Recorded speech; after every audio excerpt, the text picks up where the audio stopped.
সাধারণত এই ধরনের অঙ্ক 3, 4, 5 এই ৩টি ক্লাসে একটু বেশি থাকে। এই অঙ্কের মূল বিষয় হলো উপরে যে ৩টি চিহ্ন আছে ওই ৩টি চিহ্ন এই অঙ্কের ঘরে বসাতে হবে। উপরে ৩টি চিহ্ন দেওয়া আছে, একটি হলো ছোট থেকে বড়, মাঝখানে দেওয়া আছে সমান চিহ্ন, পরেরটি হলো বড় থেকে ছোট। আমরা একটা বিষয় মনে রাখবো, যেহেতু অঙ্ক দুই পাশেই, মাঝখানে আমাদের চিহ্ন বসাতে হবে। দুই পাশের মধ্যে যে পাশে অঙ্ক সংখ্যাটি ছোট সে পাশে চোখা চিহ্নটি বসাতে হবে। অঙ্ক করার পর দুই পাশে যদি একই সংখ্যা হয় তাহলে আমরা সমান চিহ্ন বসাবো। ১ নম্বর অঙ্কটি আগে দেখি। ১ নম্বর অঙ্কের প্রথম খণ্ডে আছে ৫ + ৩ + ২। অঙ্কটি লিখে ফেলি। একইভাবে পরের অংশটিও লিখে ফেলি। ৫ + ৫ + ২।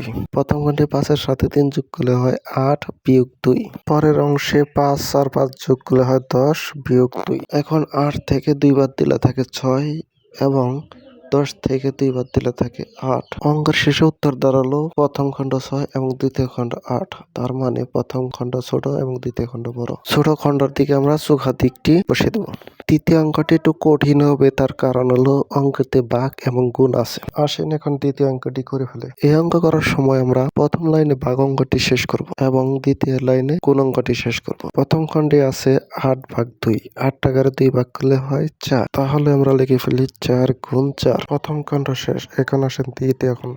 দ্বিতীয় খণ্ডে ৬/৩। ৬ টাকারে ৩ ভাগ করলে হয় ২। তাহলে আমরা লিখে ফেলি ৪ × ২। শেষ লাইনে আছে ৪ × ৪ = ১৬ এবং আছে ৪ × ২ = ৮। এখান থেকে ১৬ বড় এবং ৮ ছোট, তার মানে প্রথম খণ্ড বড় এবং দ্বিতীয় খণ্ড ছোট। ৮ যেহেতু ছোট তার মানে ৮-এর দিকে আমরা চোখা চিহ্নটি বসিয়ে দেব।